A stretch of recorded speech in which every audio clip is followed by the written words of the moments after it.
and I've told this story many times before, but in 1990, they basically ran me and a bunch of Southern fans off. Uh, Yeah. I mean, when RoboCop showed up, that's when I tuned out. I mean, I'm just like the Four Horsemen are losing to RoboCop. I'm deeply offended, and I'm breaking up with this mistress I've had for. Not only losing, they were. I remember Arn Anderson in particular. God, I mean, talk about giving it the old college try.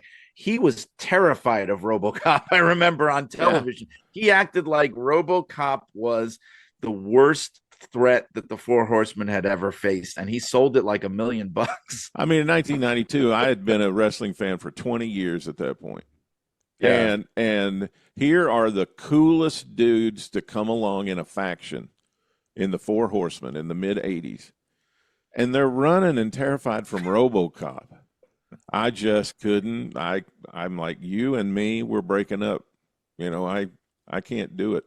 And then I remember, like, in 1994, I don't know if it was one of my employees or a friend or something, they're like, hey, did you hear Hulk Hogan is in WCW now? And I'm like, why do I want to turn on the television and see them beat Ric Flair? Like, I know what's going to happen here. They're gonna beat Rick with Hulk, and I don't want to see that.